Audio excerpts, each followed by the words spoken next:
Hey, everybody. Thanks for tuning into the Wealth Puzzle. This is Mike Mansfield and Tana Pennington coming to you straight out of the Lynn Group. Tana, welcome to the party. Thank you. Always exciting to do this with you. Yes. You know, last week I was actually hanging out with Tony Shore, and he is the original person that helped me with this. And so we were having some good laughs about all the years that we recorded the show together. And what we figured out is with this hoity-toity new software that we're using to actually visually make videos out of our podcast that everyone can watch on YouTube and Rumble, is guess what? Tony can be on here too. So in the next week or two, we're going to have it's going to be like one of those old-fashioned party lines where we're all on here. We're all talking over each other. It's going to be fantastic. That's so awesome. I'm excited about that. Yes, I thought he's that a was great a cool guy. idea. Yeah. So anyways, once again, I'm Mike Mansfield. I'm a certified financial planner with the Lynn Group. This is our podcast show that people commonly listen to. We call it the Wealth Puzzle here. But good news for all of our longtime listeners, we have turned it into a visual show. Oftentimes we show a lot of, or we talk about a lot of charts. We talk about a lot of articles historically. And so now the nice thing about recording a physical show is we can plop this stuff off. You can see what we're talking about. You can make sure it's real. We didn't make it all up. So, feel free to go to YouTube, feel free to go to Rumble, subscribe to my channel. It's our main company channel, the Lynn Group, but we're starting to post these as weekly shows on there also. So you can listen to the podcast, obviously on your phone, on your smart device kind of a thing. You can now watch the video. One of the things I brought up a couple weeks ago that I thought was kind of cool is normally because we have someone edit the whatever this is called for the podcast purposes, they put the intros on there, the outros. Right. I'm not smart enough to do stuff like that, so I have to have a third party do it. And so, it normally takes a number of days by the time we record these, commonly on a Monday, that it shows up. But the cool thing is I figured out how to download the video version, and I'm getting those loaded pretty quickly. They maybe don't have the beautiful, intro and exit at the moment, but we're working on that. This is getting exciting. One day at a time. But hey, we appreciate all the feedback. So just give us a call. If you have questions about our show, the content, the things you would like us to talk about, the things that you're freaking out about, call us. That's what this is all about. This is about you, the listener, and the viewer now. So give us a call, 805-500-7035, 805-500-7035. You can always visit our main website, thelindgroup.com. Lind is L-Y-N-D. For all of the viewers, hot dog, I popped it up as a banner. I figured out how to do that so you can see our website and our phone number at the moment. Fantastic. So feel free to engage full action here. So Tana is a retired. Geez, how do you say it? I always flub this because there's that movie with that good looking dude. What's his face? Ooh, there's a lot of them. Is it Ryan Reynolds? Is that his name? Yeah, he's good looking. Hey, how dare you? I'm right. I'm offended. It's just physical human species or specimen. But anyways, he made a movie that was it was a stupid movie for that record. R.I.P.D. I think it was called. Oh, yeah, that's not me. That's kind of Tana's designation, though. Every time I see Tana's name, I think of Ryan Reynolds, which is a fascinatingly weird conundrum I have. Yes. But Tana is an RICP? Yes. So very close to RIPD, but she's an RICP, Retirement Income Certified Professional. What does that mean to anybody? I'd let Tana explain it, but I am a control freak. So that means that Tana has the ability to do retirement income cash flow planning. She can help you make good informed decisions above and beyond owning investments. She will help you, just like I do, help you organize your Social Security, your pensions, your trust fund, your rental property. She'll build a beautiful cash flow. She'll help you understand the impacts of taxes and screwing up your income so that you get Medicare penalties. She is an expert at all things expert at all. Something like that. Thank you. Yeah. Boy, put that all on a bumper sticker. So anyways, Tana, enough about you. Yes, enough about me. Move on. What's going on? So what is today? Today is March 29th, 2021. Yes. April is almost here. I can't believe it. Time is flying. Tony Shore always chastises me for talking dates on here because then you can't reuse the shows. That's okay. But I like being current of any. And I also like to put it out there because sometimes we record these shows and then something happens, this is Monday, something happens on Tuesday or Wednesday, and then you hear the show on Friday and you're like, geez, Mike and Tana are really out of touch. We're not. We're just, we just don't know how to deal with the technology. Yet. So Tana, what's going on in the world today? Anything good? There's lots going on, lots to talk about, actually. You've been sending me a bunch of articles. So which one's on the top of the chopping block? Ooh, there's some good ones. How about let's start with the one on. Ooh, you got a good chart. I sent you a good chart. The chart. Okay, let me see the chart. Yeah. Okay. So this is the CNBC article titled "This Chart." See, there's your chart. This chart shows why investors should never try to time the stock market. So yeah, I thought this was funny when you sent it to me because in my conference room, for anybody who's been in my conference room, I have this nice poster and it's called The Odds of Being Positive. And what it shows, see, I've already blown it. I didn't know I was going to talk about this. If I was prepared, I'd be able to plop this up on the screen and say, there it is. So I failed myself. But in the odds of being positive, what it does is it shows how many positive years the stock market has been positive out of the last 100. And then how many negative years, right? And, not to quell what's funny is there's another article you sent me that was like the 6 rules of retirement screw-ups or something. Mm-hmm. Yes. Kind of goes hand in hand. I'm looking for it on my phone right now. I wonder if I have that on my phone just because... Oh, crud. I wish I had that because one of the 6 flubs was people thought statistically the stock market was down more than it was up. And I thought that was interesting because that's what my odds of being positive chart is. It shows that more or less the stock market is up every 3 out of 4 years. People don't feel like that, though. They remember all the negatives in the stock market, right? Most people think the stock market was negative in 2020 because it imploded. Turned out it was a positive year, but we have so much, PTSD from 2008 and things like that, people are always confused on what is considered a good return, how often the stock market is up. I'm slow talking this whole thing because I was figuring out how to pull it up. There it is. So I got it up on the screen now for all the viewers. Now I got this banner in the way and I got to hide the banner. See, I'm getting there. You got it. I'm getting there. So what does this chart show? It was kind of an interesting chart. So for all of our viewers, you can see this. But what it did, or I think who was this? I was reading. It was Morgan Stanley or it was Bank of America. Bank of America went through this, and they went through every decade since 1930. Remember the Great Depression? A lot of things, hyperinflation in the 70s. All these things people are all freaked out about. And what they did is they looked at the return over a decade, or excuse me, since 1930 to now, but they looked at it annualized. And so if you left all of your money in the stock market, Tana, you can see the chart. Dang it, I was going to ask you, and you're literally looking at it. I can see it. I know. I was going to ask you a question, but it's not much of a quiz question if I show you the cheat sheet. All right. So anyways, what does the chart say? So from 1930, if you kept your money in the S&P 500 in the general stock market since 1930, what would your total return be today? Tana, go. Total return, 28%. 28%. Wrong column. So see, even with the cheat sheet, you failed this. I did. You're right. Everybody, is it 27,000? Jeez, what are you doing right now? You're killing me. So the price return is the first column. So if you add up all the total returns since 1930, it's almost 18,000%. Right. Now, it took a while. But 18,000 is kind of a big number. Yeah, maybe so, maybe not, maybe no.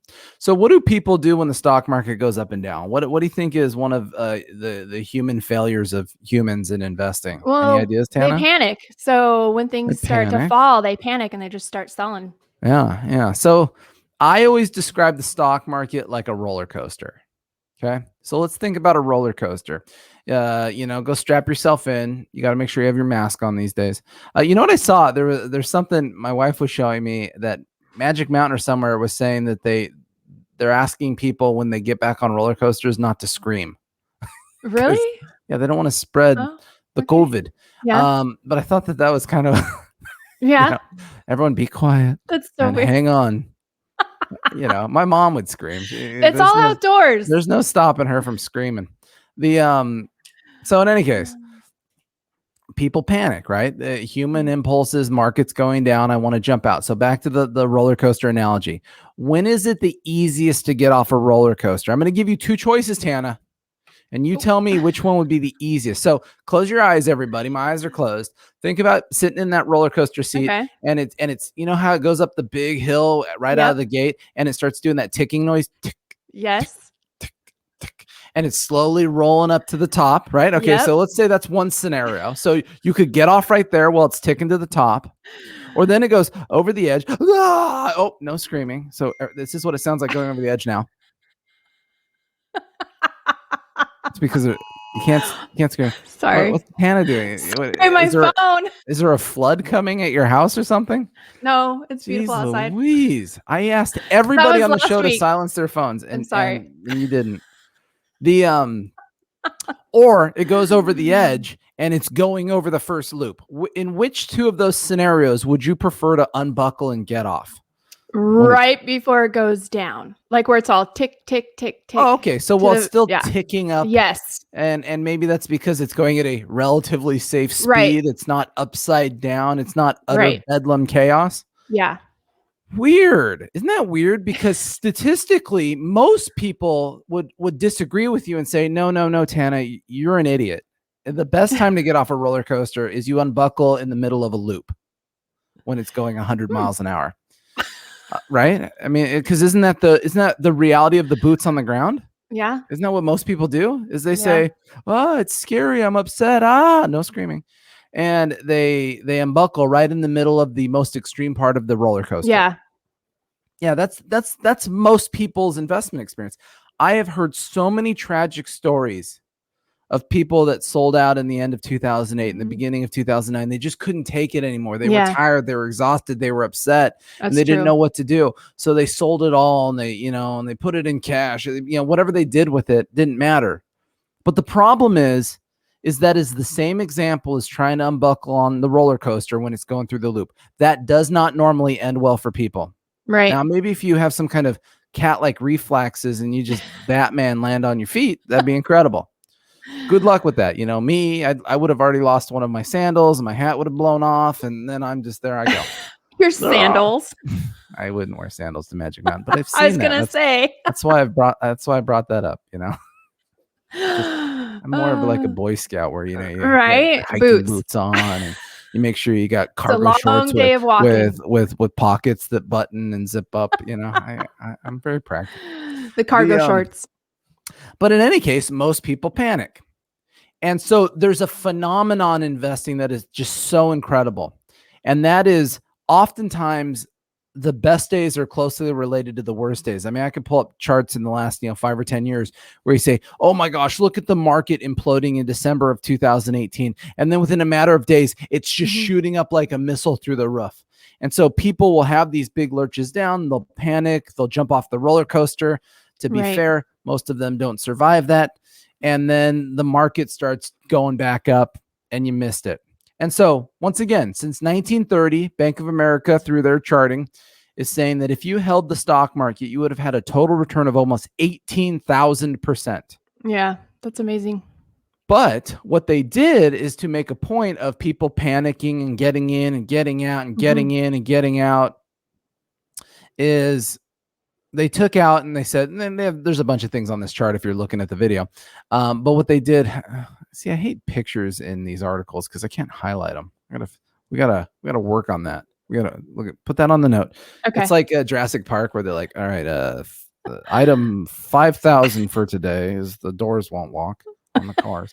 Item 5,000 for today is we can't figure out how to highlight an image in an article on the show. I'll work on that. We're working on it. See, teamwork makes the dream work. In any case, if you then said, I'm smarter than the market, I'm going to sell out and then get back in when things feel a little better.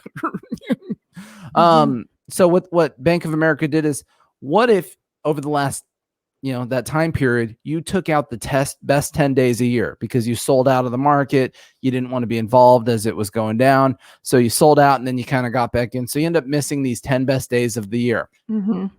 What is your total return since 1930, Tana? For the smallest number. The smallest number. So that was the 17,000. No, that was the 28,000. 28%. Or 28%. Sorry. 28%. I'm sorry. Yeah, 28%. Tana is challenging herself I by am. looking at her computer screen upside down. It is, if you can learn to do that, it is incredible. But what's funny is, remember, Oh, if you that is held the awesome. market over that time period, you're up 18,000%. If you thought you were smarter than the market, Yeah. you missed out on a bunch of good days throughout those years, your total return is 28%. Big difference. 28%. I mean, the stock market was up 28% by itself in 2019, in just 1 year. So it's fascinating, doesn't mean that, some people aren't smart and we don't make some good moves here and there. And we're not tactical and efficient with what we're doing. But if we're living truly on emotions, the whole point of this is to say, hey, you got to be really conscious, because normally when the stock market goes down, guess what? It goes back up, and you can't be irrational and get off the roller coaster. The time to get off a roller coaster is when it's doing really well. I mean, for example, let's be fair. What is the stock market more or less right now? It's more or less at all-time highs. This is the time to get out of it and say, you know what? I've done really well. I did really well last year. Market's doing really well this year. Maybe I'll take some chips off the table. That to me is a more rational decision, because the stock market is just ticking up. Doesn't mean it's going to go down tomorrow. We don't know when and where, but you need to be very conscious about these emotional decisions, right? Mm-hmm. Now, there's a lot of things that drive people doing that. I mean, the one failure that I would say significantly is when people aren't managing risk based on time horizon. For example, when the stock market crashes, if you're a 40-year-old and this is your 401k and you can't touch your money for 20 years, what are you doing? Selling out of the market when it's going down. Just stay the course. Stay the course. Buy more while it's Yeah. down. Give me a break. I mean, everything is a math problem, right? Last year we talked about this. Is when the stock market was crashing from February to March last year, it was the worst stock market crash of anybody's lifetime that's alive here. It was a 40% decline in a 5-week period. Nobody has ever seen that before. And, that was overwhelming. That was intense. And, like we were saying, is if you panicked on the way down, you got out. And then what happened after it bottomed out last March? It started climbing up. Yeah. And it started climbing up relatively quickly, because what did the government do? The government intervened. They started spending a lot of money. They really rallied this stuff back. But once again, it's all a time horizon game. Honestly, what I'm doing is I'm now like, I'm riffing. Is that what they call it? When you just kind of talk? Because I had a really good point that I wanted to make. Rifting? I don't know. There's a word there that's somewhere in my head.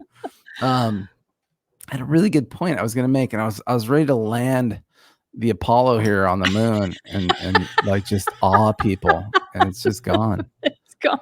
I think the pressure of looking at myself on this show freaks me out sometimes. It's back. It came back. I'm back. Maybe that's just like the early onset dementia I'm getting. For me as an investor, when the stock market is crashing, I care about the fundamentals of the market. Now, granted, what happened last year was an unprecedented thing, right? The government shut the stock market down. We don't have that as an experience. But when the stock market starts rolling down, there's mathematical things that go into remember, what is the stock market all about? It is companies, right? Companies making money.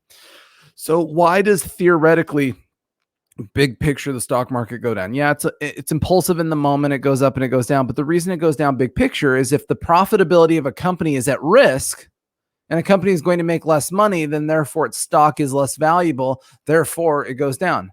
Does that make sense, Tana? Yes. You got to be you got to be the judge and the jury on this. You got to stop me when I'm saying stuff that makes no sense. Instead of, otherwise we need to figure out how to do live calls. So anyways, market's crashing last year, right? Pretty crazy. Everyone's freaking out. A lot of phone calls. We're debating it. But to me, what was fascinating by mid-March was in mid-March, the mathematical equivalence of how much the stock market had dropped represented corporate earnings for 2020 being down something like 60 to 80%. Well, that's pretty big, right? So let's think about this for a second. In 2008, stock market dropped, right? It's perhaps the more memorable stock market drop. The market was down a little over 50% over a year and a half, right? So even though 2008 was horrific and took a long time to bounce back, it was a completely different cake that got baked. But when 2008 was completely done, all right, Tana, any guesses on how much corporate profits were down in 2008? Any guesses? Mm, If you guess the number 44%, that would be pretty close. Any guesses? 44%. Dude, crushed it. Crushed it. You know, we need like on fancy text messages Oh now, it's like if dear. you put happy birthday and it like explodes with balloons and Right? stuff. We need that right now. We need that with like stars and stuff. Yeah, that was amazing. I got that right. Anyways, that was phenomenal. So in 2008, corporate profits were down 44%. So you're like, well, wait a second. The market's down 40% last year.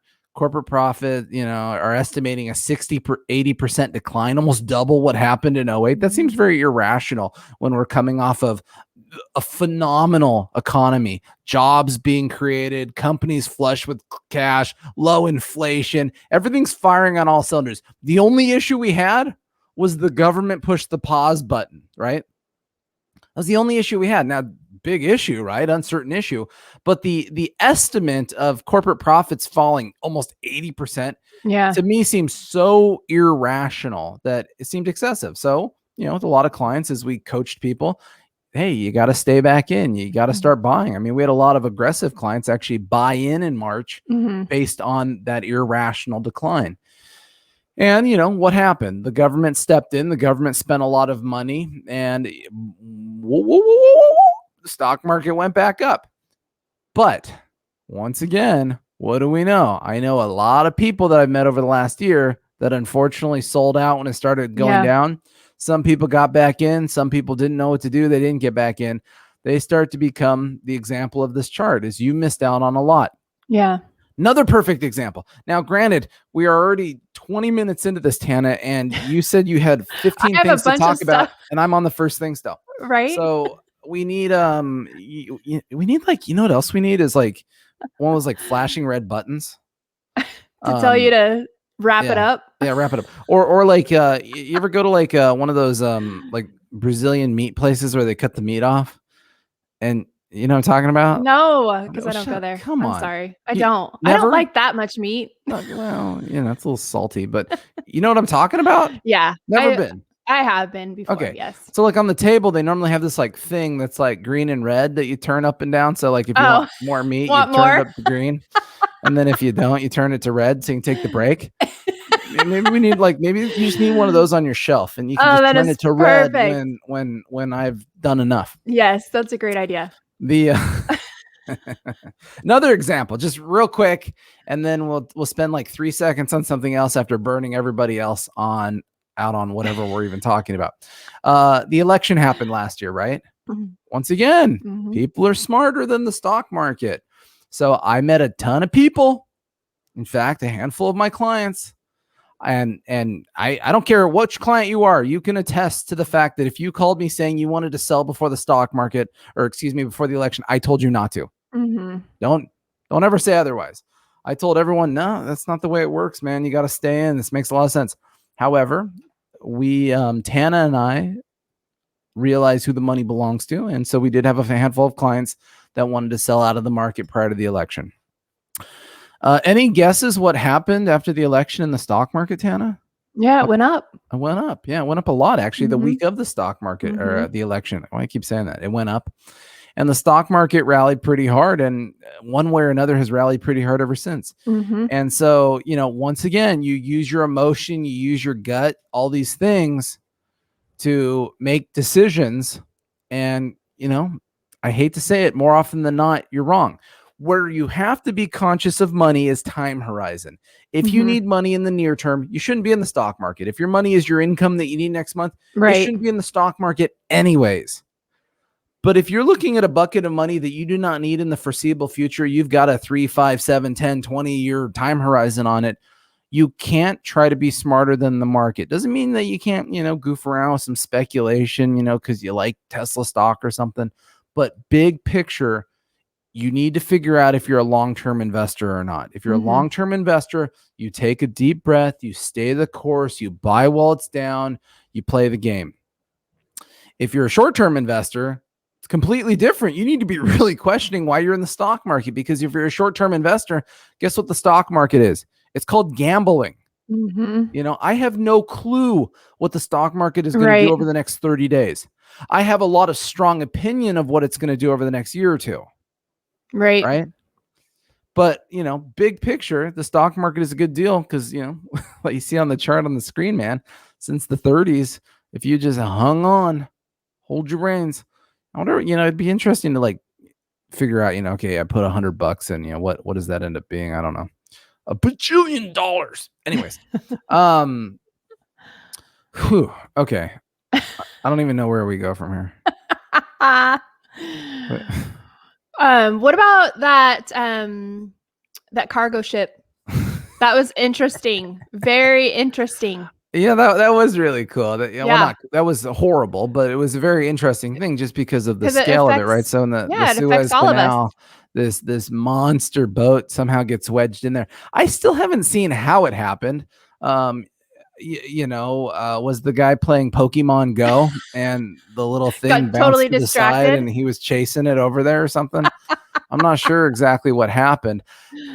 On Netflix, there was a show I used to watch with my kids, and I can't remember what it was called. It was some kind of like, I don't want to say modern marvels. It was some kind of like massive engineering marvels where they would have these giant engineering jobs. Like, how do you change the antenna on the top of a skyscraper? And how do you replace the motor on a cruise ship? Just all this like crazy monster massive things, that just it was a cool show. I don't remember what it was called. I apologize. I failed again.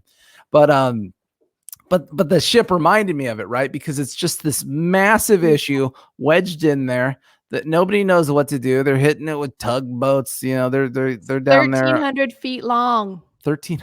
Yeah, as long as the Empire State Building. Really? Yes. Isn't that crazy? I didn't know that. That Yeah. seems huge. Yeah. The really, that I'm surprised by that. That's huge. And then the weight. I saw the rudder was stuck in the sand and it was a mess, but it also, created a lot of problems. So we had a bunch of supply chain issues. So all of those things, the world is a global economy, it flows through all of this stuff. You had liquefied natural gas get trapped. There's something like 600 boats backed up. Yeah. On the other side, they're trying to reroute them. You wonder about things like perishable fruits and, right. things that boats carry. I mean, what a mess. So they estimated there was $9 billion worth of goods that passed through that 120-mile waterway. That's a lot. That means 400 million per hour. That's so crazy. That's peanuts around here at the Lynn Group. It's fascinating. I don't know what the specific boat's liability is to all of that. Yeah. What they need is, like bumper bowling, how they put those things up. The bumpers. Yeah, it seems like they could have some big boat bumpers, so just kind of bounces along. Kind of like at Disneyland, like when you're on like one of those log rides or something, right. It kind of hits the sides, but it keeps going straight. You should invent that, and then we'll be, good idea. then Although you could this get was in on very on rare the action of some of that money you're talking about. So maybe not such a need yet, because that was pretty rare. Yeah, I don't know that I've heard that one before, but could you imagine? I mean, it was that's a big boat. I didn't realize it was so big. I saw the pictures. What was cool is they had these pictures of like the people in charge of the mess standing down on the beach in front of the boat. They're just these little specks. Yeah. Standing compared there to the giant. I don't know what to do. What do you think we should do? Yeah, crazy. I vote for call Superman. Yeah. I know. Where was he? We need him. Right. He can spin the world backwards. Remember that? Like stop the earthquake. That was amazing. Oh dear, that is so cool. All right. Well, like I said, that we spend 1 minute on every other topic. So you got anything else before we wrap this up? Yep. There's another article that I pulled. There's 6 retirement rules of thumb. Oh yeah. That's what we were talking about earlier. I was looking at it on my computer, and every time I switched to one of them, it like played a video. It was really annoying. This first concept, though, is pretty interesting. It's something that we've talked about many times regarding, Medicare. When people are planning for retirement, they don't realize how much of their retirement is going to need to be allocated for, Medicare and the premiums or their prescription drugs or, there's There's a lot Well, to it. was there a number on there? Because I don't have the article in front of me anymore. Yeah. So most people think that you're going to need about 50 to 100,000, and that's very low. You Just actually, for Medicare premiums and stuff? well, just, your average health costs for retirement, but And that's that's very per person. right. But actually you really need 295,000. Oh, okay. So what the article was saying is that people think one thing and the reality is something else. Exactly. Okay, so they're they're way planning a off. lot lower cost. Correct. And that's for run-of-the-mill expenses. That's not even getting into a few hearing long-term aids, care, even long-term care. toss a couple teeth in the dumpster kind of a thing. Yeah, hearing, yeah, right. And then long-term care is a completely different monster. Yeah. Okay, so married couple, you need to have 300 grand to cover all your healthcare costs. Yes, Boom. because retirement, it's going to be longer and longer as people are living longer with, Yeah. I've got this thing up on the screen now, so you guys should hopefully be able to see it. Any other things you gleaned out of there? I'm clicking on it. So there's I got that wigging out Social thing. I got to turn it off. Oh, sorry. That's all right. Sorry, I can't share. That's okay. I haven't figured out the wiggy out thing yet. So one of the things that we've talked many times is about the Social Security and how people tend to run out and claim it right at 62, but that really shoots them in the foot because you're leaving money on the table. Well, it's a fragile balance because people will debate that every which way. They'll be like, well, no, if I take it early, I get more because they collect it, but it's a bird in the hand. You have to look at where the break even exists. Yeah, taking it between 62 and 66, you got to live to like 70 in order to just mathematically get more in your pocket by waiting. But it's big picture. There's two things that people do not think about with Social Security that really wonkies up your retirement income plan. Social Security is tax favorable. If you can see me on the screen, I'm going to keep shaking that. Like nobody wants to get that one. It's completely tax-free in California. It's completely tax-free in Texas too, which is ironic, right? No income taxes. It's only partially taxed federally. They're talking about making it less taxable federally too. Mm-hmm. So compare that to your 401k, compare that to your IRA, compare that to your pension. Everything else you own is, geez, I was going to really get out of control there, is taxable. Social Security is tax favorable. So even when you're doing your little break even, well, if I wait till 66, I got to live, nobody is calculating the concept of tax liability in there. You then lump on top of it being an external benefit with a government cost of living adjustment. This stuff is gold. Are there problems with it? Are there issues? Is there fears? Absolutely. But the biggest fear should be, what do you look like if you accidentally live too long? Yeah. You take that early Social Security, it really hoses you. And then on top of it, it hoses your spouse from a survivorship standpoint. There's a lot to think about there. Yeah, absolutely. So I feel like I commandeered that from you, but thank you. I enjoyed it. Look, Tana, I hate to be rude, but I think we've kind of come to the end of the time here. We did 2 out of 6, maybe. Yeah, we did good. It was good. I'd like to think we picked the best out of the 6 to talk about. But we can always circle back on that next time. So, hey, we love all of our listeners. Like I said, here at the Lind Group, we do retirement income planning. Give us a call, 805-500-7035. Visit our main website, thelindgroup.com. Lind is Lynd.